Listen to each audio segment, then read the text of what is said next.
राम। अणगए पद प्रकाश के दायक सतगुरु राम। अनंत कोटि जन सहाय के काय करूं प्रणाम।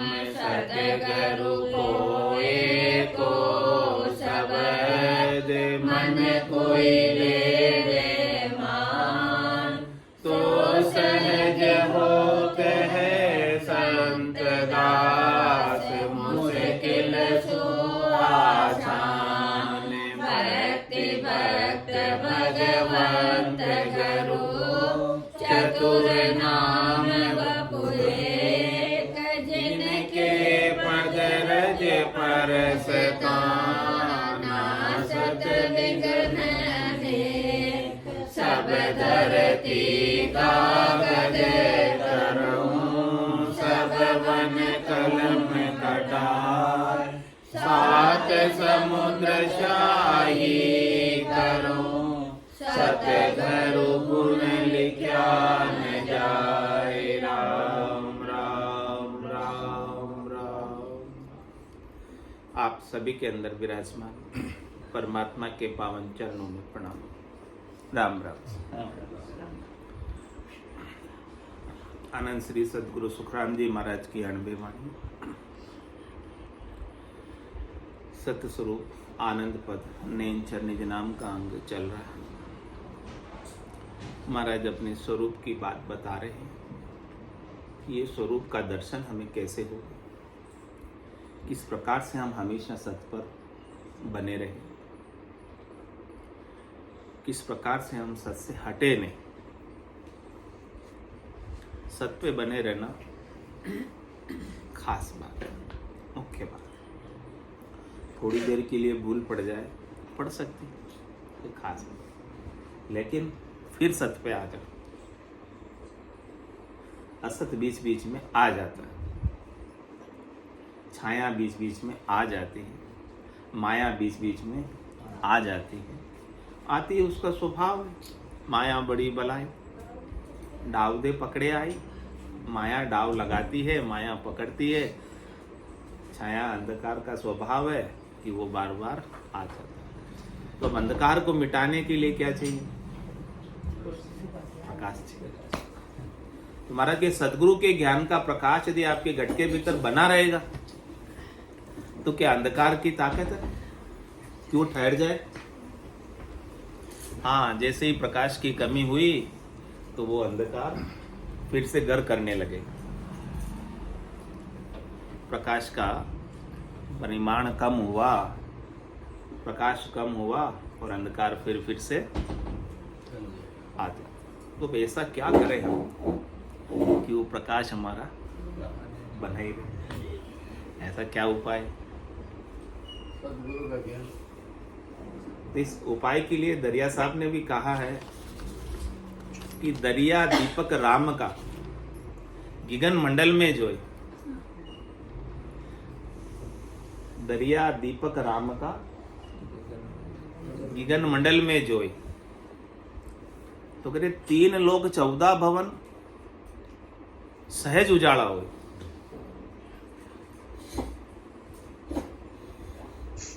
क्या अद्भुत विलक्षण वाणी है कि आपको दीपक जोना है। और किसका दीपक जोना है? राम का दीपक जोना है। प्रकाश करना अपने घट के भीतर तो किसका करना है? राम का प्रकाश करना है।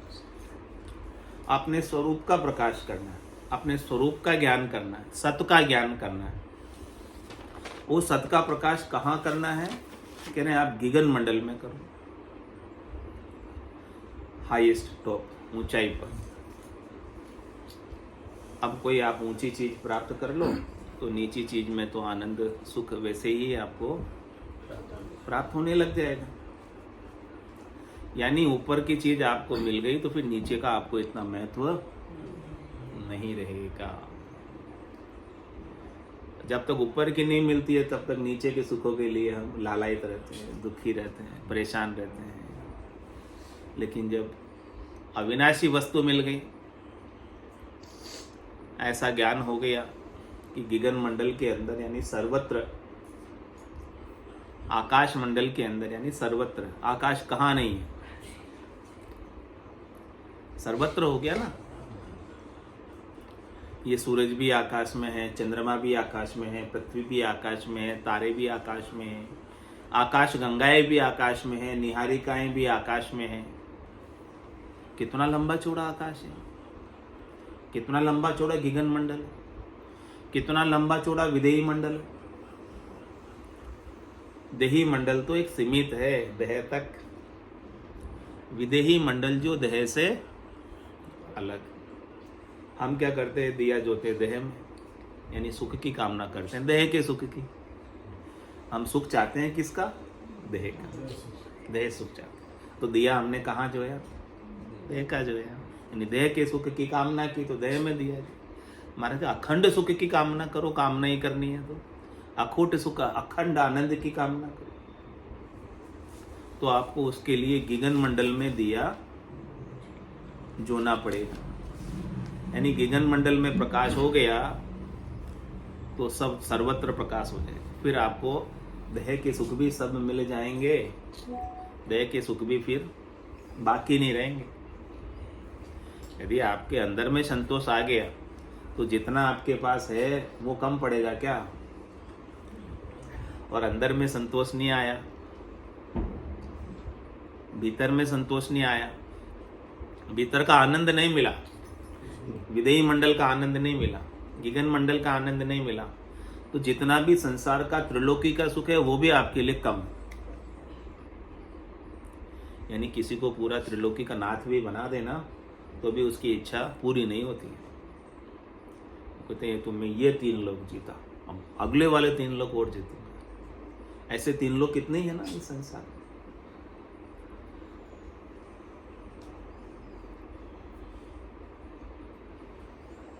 यानी कितनी भी संपत्ति हो जाए,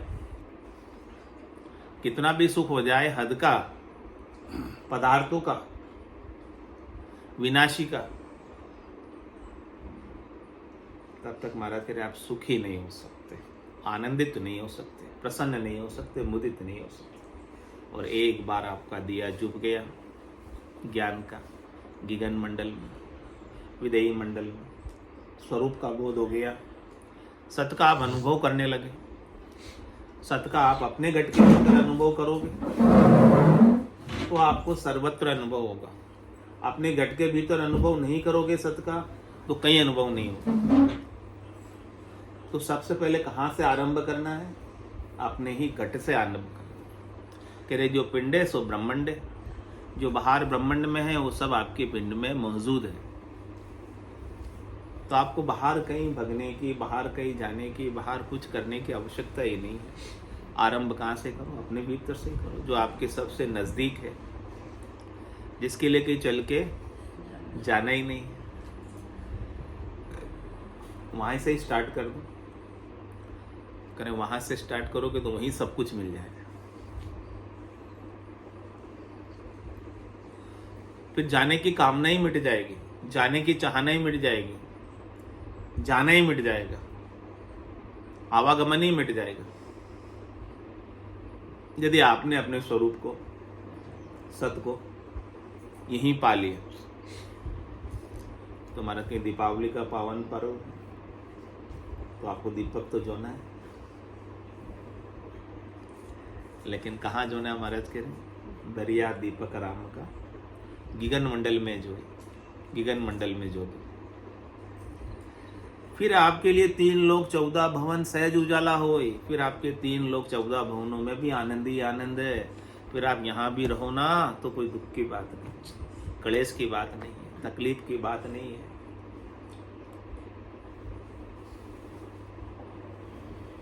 यहाँ भी आपको अंधियारा, दुख, तकलीफ नजर नहीं आएगी यदि आपके घट के भीतर ज्ञान का दीपक, ज्ञान का प्रकाश, ज्ञान की मणि जुप गए। और ये दीपक कैसा है, बिन बाती बिन तेल। यहाँ के दीपक तो बाती भी चाहिए और तेल भी चाहिए। हाँ, और दीपक भी चाहिए। गगन का थाल सूरत की बाती। हाँ, तो अब यहाँ के दीपक में जब लगे सिंजड़ा में तेल, जब तक तेल रहता है उस दीपक में तब तक वो जलता है, और जब तेल खत्म हो जाएगा तो क्या होगा? कुछ जाएगा। बस के ऐसा दिया क्या काम का जो बुझ जाए।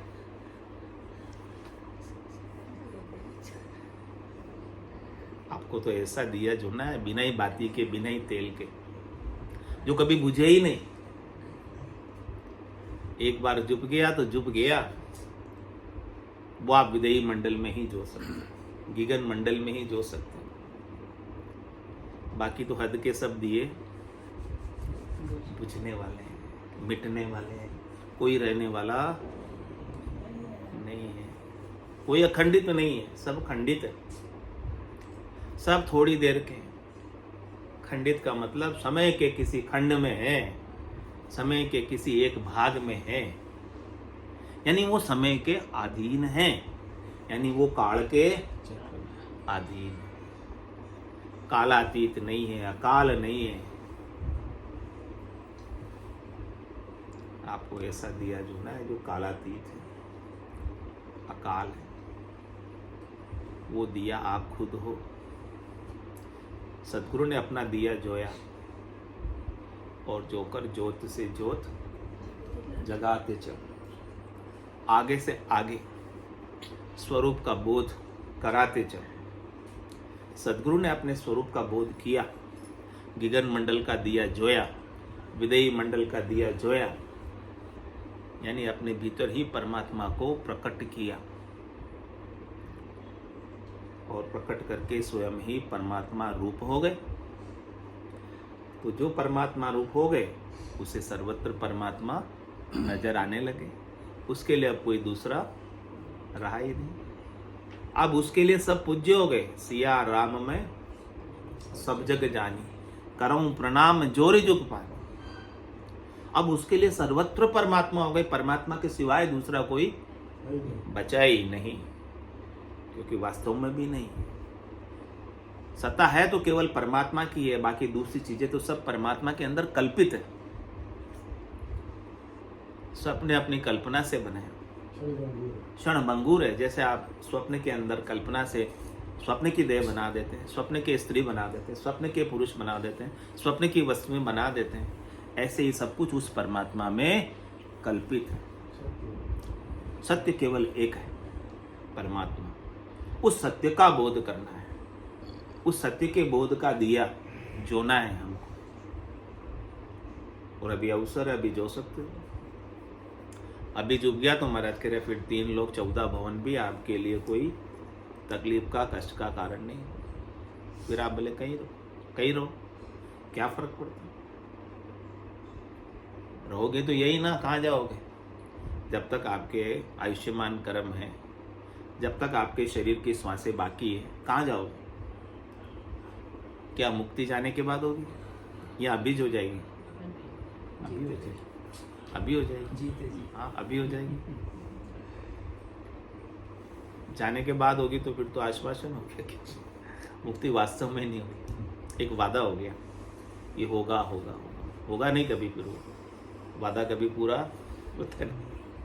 अभी हो जाएगी तो हो जाएगी, फिर नहीं होगी। तो महाराज कह रहे ऐसे राम का दीपक आपको गिगन मंडल में जोना है। तो कह रहे 3 लोक 14 भवन सहज उजाड़ा हो, तो आपके 3 लोक 14 भवनों में भी सर्वत्र परमात्मा ही नजर आए। मन वो चवर करे मन माने, जहाँ देखूं ता सतगुरु साहिब। यानी आप ही अपना स्वरूप सब में निहारें। जैसा स्वरूप आपका है वैसा ही स्वरूप सबका है। स्वरूप से किसी में भेद नहीं। हाँ, रूप से भेद हो सकता है, रूप सबके अलग अलग हो सकते हैं। रूप स्त्री का हो सकता है, रूप पुरुष का हो सकता है, रूप पशु का हो सकता है, रूप ऊंची जाति वाला का हो सकता है, नीची जाति वाले का हो सकता है, रूप बालक का, वृद्ध का, जवान का अलग अलग हो सकता है, लेकिन स्वरूप एक। स्वरूप से भेद मिट गया। आपकी दृष्टि अब किस पे आ गई? रूप से हटकर स्वरूप दृष्टि कर। और स्वरूप में ही निवास करना है। तभी आपको संतोष आ सकता है, तभी आपको आनंद आ सकता है, तभी आप अखंड हो सकते हैं। रूप तो खंडित है, रूप तो आपको किसी काल के खंड में मिला है, थोड़ी देर के लिए मिला, ये रूप चला जाएगा, ये रूप रहेगा नहीं। रूप अकाल पुरुष नहीं है, स्वरूप अकाल पुरुष है। तो आपको अकाल पर आना है, काल से हटना है। फिर आप भले कहीं रहो, 3 लोग 14 भवन, सब जगह आप अपने स्वरूप को ही निहारोगे। यदि स्वरूप का दीपक, स्वरूप का ज्ञान, स्वरूप का प्रकाश आपके पास है। स्वरूप का प्रकाश नहीं है तो सब जगह रूप ही देखोगे, और रूप ही देखकर दुखी होते रहोगे, और रूप के सुख की ही कामना करते रहोगे। और रूप से कभी कोई सुखी आज दिन तक हुआ नहीं, हो सकता नहीं, और होगा भी नहीं। रूप से कभी किसी को तृप्ति हुई नहीं, तृप्त हो सकता नहीं, और तृप्त होगा भी नहीं। तृप्ति होगी, संतोष आएगा, शीतलता आएगी, धैर्यता आएगी, शांति आएगी, तो स्वरूप में जाने से, सत में जाने से। सत का दिया आपके भीतर, सद्गुरु के ज्ञान का प्रकाश आपको प्राप्त होने पर, तो दरिया दीपक राम का गगन मंडल में जोए, ऐसा दीपक गगन मंडल में जगा, वो भी बिन बाती और बिन तेल के। कुछ चाहिए नहीं, कुछ पैसा भी नहीं लगता है इसमें, कुछ खर्चा भी नहीं करना पड़ता, कुछ खरीद के भी नहीं लाना पड़ता। जो कुछ सामग्री चाहिए सब आपके पास उपलब्ध है।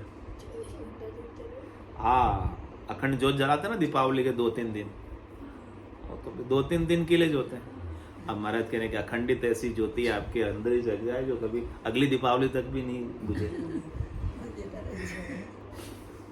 यानी अगली से अगली कितनी दीपावली आ जाए तो भी नहीं बुझे, जन्म जन्मांतर तक भी नहीं बुझे। फिर तो आपके लिए जन्म जन्मांतर केवल एक प्रतीति हो जाएगा। वो दीपक जुपने के बाद जन्म जन्मांतर वास्तविक नहीं रह जाएगा, जन्म जन्मांतर भ्रम हो जाएगा। वो दीपक जुब गया तो आपका जन्मना भी भ्रम है और मरना भी भ्रम। आप अविनाशी सबसे ऊपर आ जाएंगे। हाँ, वही तो गगन मंडल का दिया है।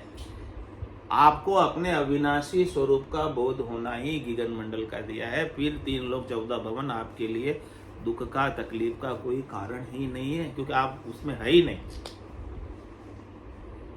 ना आप हद में है, ना आप बेहद में, आप तो अगम वाले हैं। अगम वालों को हद बेहद से क्या सुख, क्या दुख। आप तो जागृत में हैं, तो स्वप्न के सुख दुख से आपको क्या लेना देना। स्वप्न में सुखी भी होते, लॉटरी भी लगी थी, धन भी आया था, या स्वप्न में चोरी भी, डाका भी पड़ गया था, अभी क्या फर्क पड़ा है जागने के बाद। इसीलिए आप स्वरूप वाले हैं। आप तो स्वरूप वालों को रूप में कुछ मिल जाने से या रूप में कुछ चले जाने से क्या फर्क पड़ेगा। रूप का कुछ पा लेने से स्वरूप में कुछ वृद्धि हो नहीं सकती, और रूप का कुछ चले जाने से स्वरूप में कोई कमी हो नहीं सकती। ये अखंडित है स्वरूप आपका, ये दिया अखंडित है। हाँ, जिसने अपनी आत्मा का आनंद प्राप्त कर लिया उसने परमात्मा का आनंद प्राप्त कर लिया। और ये आत्मा आपके भीतर ही तो है। तन देवल बिच आत्म देवा, निर्गुण भक्ति भजन है भेवा। आपको अपने आनंद के लिए क्या चाहिए? धन चाहिए, स्त्री चाहिए, पुरुष चाहिए, व्यक्ति चाहिए, क्या चाहिए आपको अपने सुख के लिए? क्या चाहिए आपको अपने आनंद के लिए? आत्मानंद होने के बाद सब आनंद फीके, सब फीके हैं, कुछ नहीं चाहिए। फिर किसी से कुछ लेना नहीं, किसी से कुछ देना नहीं, अपने ही आनंद में मगन रहना है और किसी से कुछ कहना नहीं। कोई शिकायत नहीं, कोई गिला नहीं, कोई शिकवा नहीं, कोई दुख नहीं, कोई त्रास नहीं, सब खत्म। सतगुरु को एको शब्द मन को लेवे मान, तो सहज होते संतदास मुश्किल सो आसान। लेकिन महाराज की स्थिति आएगी कैसे? कि ब्रह्म अग्नि ऊपर जले, चले प्रेम की वाय, दरिया प्रेमी आत्मा कर्म कंद जल जाए। ये ब्रह्म की अग्नि जले,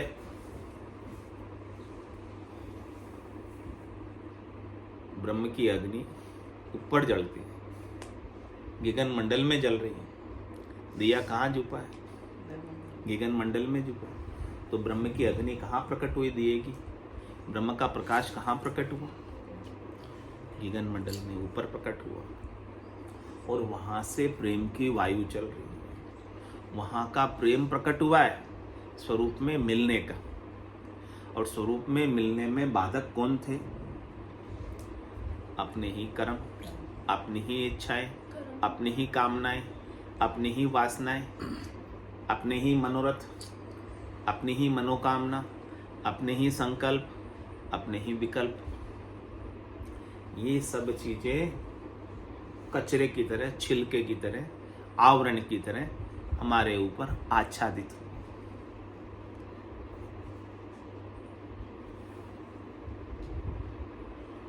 और ये छिलका, ये कचरा, ये आवरण जब तक हटेगा नहीं, तब तक वो आत्मा परमात्मा में मिल नहीं सकती। कचरा हटने को तो तैयार नहीं है ना, क्या करें? कचरा तो हटने को तैयार है, पर हटाने को तैयार नहीं है। हटने की तो कोशिश करते ही हैं कोई बात। आपका मन मजबूत नहीं। ये कचरा जो है ना, वो आप में नहीं है। कचरा आप में नहीं है। ये कचरा सब बाहर है और आप उससे न्यारे हो, आप उससे अलग हो। ये आपको ब्रह्म की अग्नि आपके भीतर प्रकट होगी। ब्रह्म का प्रकाश, आपके स्वरूप का बोध जब आपके भीतर प्रकट होगा, तब आप इस कचरे से अपने आप अलग हो जाओगे। कचरा का अस्तित्व नहीं है, आपका अस्तित्व है।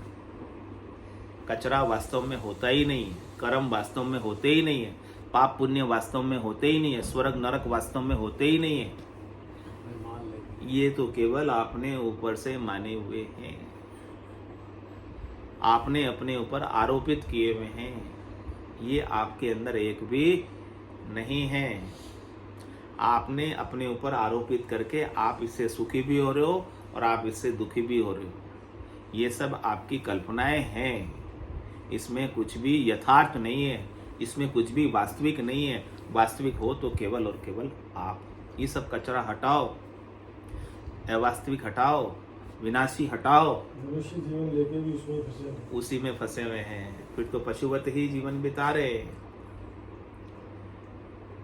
तेरे तो ये सब कचरा हटेगा तो वो प्रेमी आत्मा बनेगी। किसकी? परमात्मा की।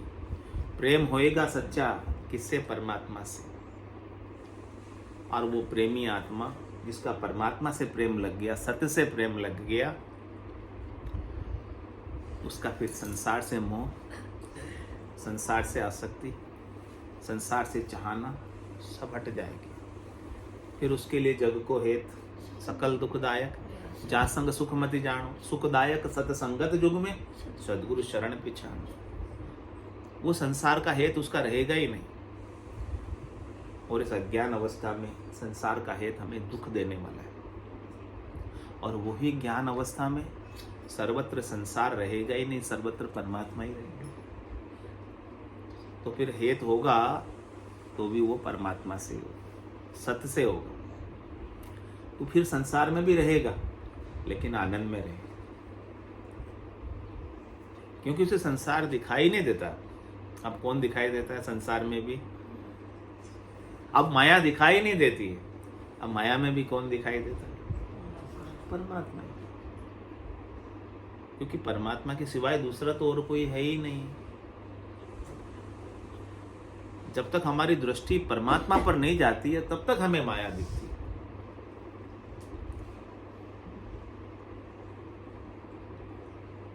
जब तक हमारी दृष्टि जल पर नहीं जाती है तब तक लहर दिखती है।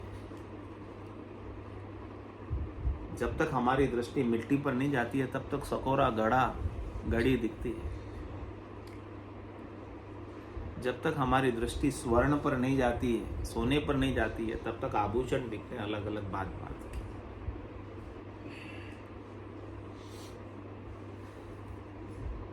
तो अपनी दृष्टि को परमात्मामय कर लो। परमात्मा के सिवाय दूसरा और कोई आपके लिए बचे ही नहीं। तो दूसरा कोई बचा ही नहीं तो फिर किस में मिलोगे? दूसरा आपके लिए कोई रहा ही नहीं, अब किस में मिलोगे? किसी दूसरे में मिलने की गुंजाइश बची क्या? जब तक दूसरा रहता है तो गुंजाइश होती है, जिसमें तुम्हारी वासना होगी उसमें मिल जाओगे। अंतकाल में होती वासना, जहां में वासा पाया, कै सुखराम वासना ऊपर कर सवारी है। कोई दूसरा दिखेगा तो दूसरे में वासना रह जाएगी, धन दिखेगा तो धन में वासना रह जाएगी, पुत्र दिखेंगे तो पुत्र में वासना रह जाएगी, स्त्री दिखेगी तो स्त्री में वासना रह जाएगी। ये सब दिख रहे हैं तब तक वासना है, जिस दिन सब परमात्मा हो जाएंगे फिर वासना कहाँ है? रेखा खींच के रेखा के इधर आ जाओ। हाँ, इतना ही तो करना है, इतना ही तो करना है, ज्यादा क्या है? आपको अभी तक दूसरे दिख रहे हैं इसलिए आपकी वासना दूसरे में, इसलिए आप बार बार शरीर धर के दूसरे से मिलने में आ जाते हो। उस पहाड़े में जाओ ही मत। और मोक्ष इससे अधिक नहीं है कुछ, बहुत सरल है, बहुत आसान है। इतना सरल तो मोक्ष कहीं मिलेगा ही नहीं हमको, जितना सरल सदगुरु यहाँ दे रहे हैं ज्ञान के माध्यम से। कुछ आपसे कर्म नहीं करा रहे, कुछ आपसे क्रिया नहीं करा रहे, कुछ आपसे तपस्या नहीं करा रहे, कुछ आपसे व्रत उपवास नहीं करा रहे, कोई आपसे तेला बेला नहीं करा रहे, कोई आपसे दान पुण्य नहीं करा रहे। वो तो कह रहे हैं इन सब से आप न्यारे हो जाओ, इन सब से असंग हो जाओ। इन सब में जब तक पढ़ोगे तब तक तो शुभ और अशुभ कर्मों का बंध आपके ऊपर होगा, और उस बंधन में बंधे रहोगे, कभी छूट नहीं सकते। कब मुक्त होते ही आनंद है। करता भाव बस। आ गया। बंधन से मुक्त होना ही मोक्ष है। जब तक इन सब के करने के बंधन में पड़े रहोगे तब तक मोक्ष कहाँ है? तो दूसरा कोई बचे नहीं, सब कुछ जल जाए, ब्रह्म अग्नि ऊपर जले। जो ब्रह्म की अग्नि जल रही है उसमें इन सबको आप क्या करो? जला दो, अपने जीव को जला दो। जीव का जो बीज है ना उसे जला दो, फिर नहीं उगे। हाँ, जब तक जलेगा नहीं तब तक उगने की फिर से संभावना है। इच्छा, वासना, आशा, तृष्णा, मनोरथ, मनोकामना, संकल्प, विकल्प, इन सबको आप क्या करो? इस ब्रह्म की अग्नि में जला दो। ये ब्रह्म की अग्नि जल रही है। जितने भी आपने माया के भेद समझे हैं, इस माया को इस ब्रह्म की अग्नि में जला दो। बस केवल फिर एक प्रेम की वायु रह जाएगी, फिर एक प्रेम रह जाएगा, सच्चा प्रेम इस आत्मा का परमात्मा से। सच्चा रिश्ता, सच्चा नाता, शाश्वत रिश्ता, जो जिसे कोई अलग नहीं कर सकता, जिसे कोई मिटा नहीं सकता, तभी आत्मा सदा सुहागन होगी, अविचल वर को पाएगी, अविनाशी वर को पाएगी। अविनाशी वर को पाकर ही तो निश्चिंत हो सकती है। नाशी वर को पाकर कैसे निश्चिंत हो? आपको वर्ण ही करना, आपको चयन ही करना है, आपको कोई विकल्प ही आपको ढूंढना है, तो अविनाशी का ढूंढ, नाशी का ढूंढ के आपको क्या प्राप्त हो जाएगा? परदेसी के प्रीत जामे क्या सुख पासी। अरे जो 4 दिन यहाँ रहने वाला है उससे तुम प्रीत लगाओगे तो क्या सुख मिलेगा? 4 दिन बाद क्या करोगे? तो प्रीत ही करनी है तो देसी से करो, जो आपके ही देश में रहता है, आपके ही भीतर रहता है, आपसे कभी अलग होता ही नहीं है। आपके शरीर के जन्म में भी वो साथ में था और आपके शरीर के मरण में भी वो साथ रहेगा। इसीलिए तो मेरा भाई ने उसको अमर सुहाग कहा। हाँ, ऐसा अमर सुहाग। ऐसा जानती विपरीत करेंगे तो तो आत्मा को प्रेमी बनना है तो किसका बनना है? अविनाशी का प्रेमी बनना है, स्वरूप का प्रेमी बनना है। प्रेम करना है तो किससे करना है? अपने ही स्वरूप से प्रेम करना है। और जिसने ऐसे स्वरूप से प्रेम कर लिया वो फिर बाद में झूठे मोह में, झूठी माया में, झूठे सुखों में, झूठे दुखों में उलझता ही नहीं है, फंसता ही नहीं है, दुखी होता ही नहीं है, सुखी होता ही नहीं है, परेशान होता ही नहीं है, व्यथित होता ही नहीं है। लड़ने की जरूरत ही नहीं ना। जिसने सच्चा प्रेम पा लिया उससे तो फिर झूठे सुखों की आसक्ति ही मिट जाती। फिर उसके लिए सुख सुख नहीं रह जाता, दुख दुख नहीं रह जाता। ये ज्ञान जब तक नहीं है तब तक रहता है। सुख दुख दोनों अज्ञानी के। सुख भी किसके हैं? शरीर से, संसार से, इंद्रियों से, वस्तुओं से, अज्ञानी के। यानी जिसको भ्रम है कि मुझे सुख मिलेगा, तो वो अज्ञानी है। यानी सुख मिलने का ही तो भ्रम है, इसी के लिए तो कर्म करता है। कोई कर्म क्यों करता है? सुख की प्राप्ति के लिए कर्म करता है। तो सुख दुख दोनों अज्ञानी के, ज्ञानी माने नहीं। लेकिन जिसको ज्ञान हो जाता है ना, उसके लिए तो सुख भी भ्रम है और दुख भी भ्रम। जन्मना भी भ्रम है, मरना भी भ्रम है। दिन भी भ्रम है, रात भी भ्रम, सब कुछ भ्रम है उसके लिए। रामचरण गिरि सिंधु जल जूं दिशे दर्पण माए। वो सब में कैसे हो जाता है? अज्ञानी के लिए तो सच्चा सुख दुख, और ज्ञानी के लिए कांच में दिख रहा है वैसा, बस प्रतीत हो रहा है बस मुझे। वो सुख में भी साक्षी हो जाता है सुख का, और दुख में भी साक्षी हो जाता है दुख का, कि ये दुख आ रहा है और ये दुख जा रहा है, ये सुख आ रहा है और ये सुख जा रहा है। मैं इसमें संलग्न नहीं हूँ, मैं इसमें लिपायमान नहीं हूँ, मुझे इससे कोई फर्क नहीं है, मैं इससे न्यारा हूँ। जैसे कांच के सामने आग लग रही है, कांच में आग दिख तो रही है, लेकिन कांच को कोई फर्क नहीं।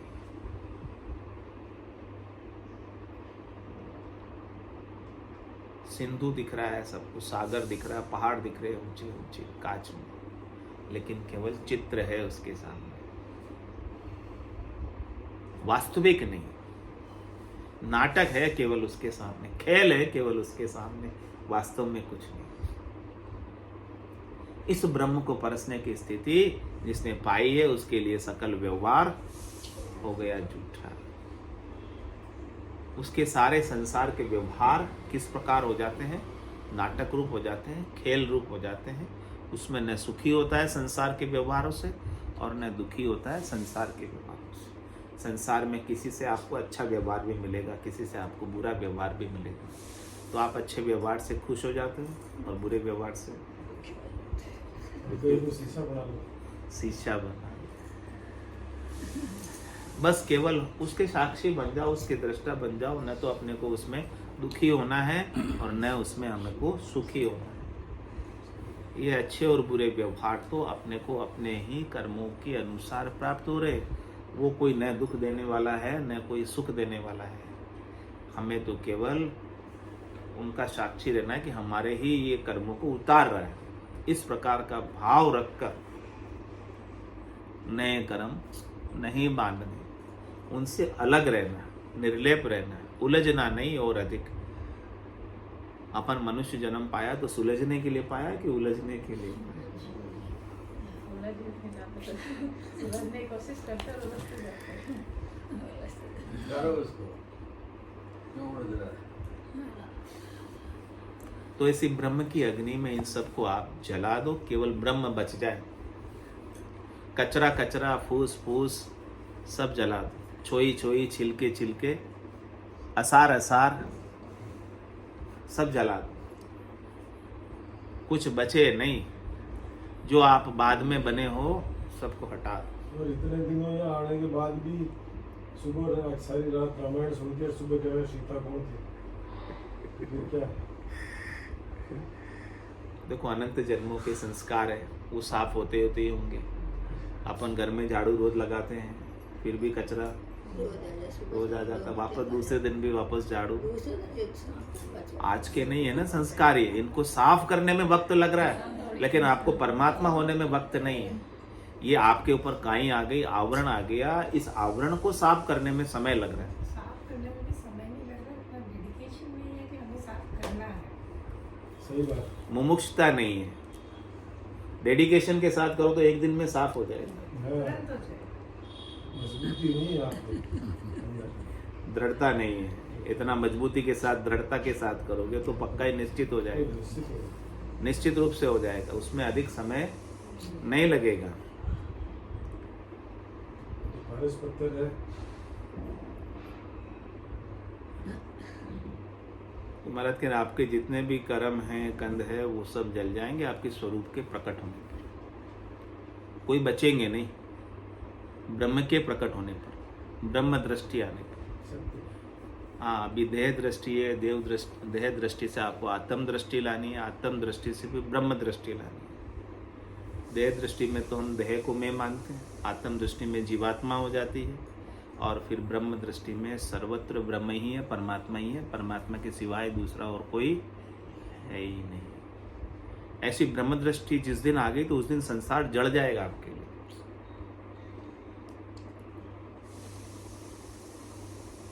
संसार रहेगा नहीं, पूरा संसार आपके लिए नहीं हो जाएगा। लेकिन देह दृष्टि में संसार रहता है, जीव दृष्टि में भी संसार रहता है, लेकिन ब्रह्म दृष्टि को पा गए, स्वरूप को जो पा गए, उसके लिए संसार है ही नहीं।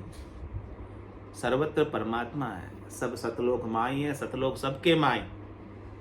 माया मोह से उलझिया कहते सूझे, अज्ञान अवस्था के कारण हमें सूझता नहीं है वो परमात्मा, वो ब्रह्म, वो तत्व, वो सार चीज, वो वस्तु हमें नजर नहीं आती।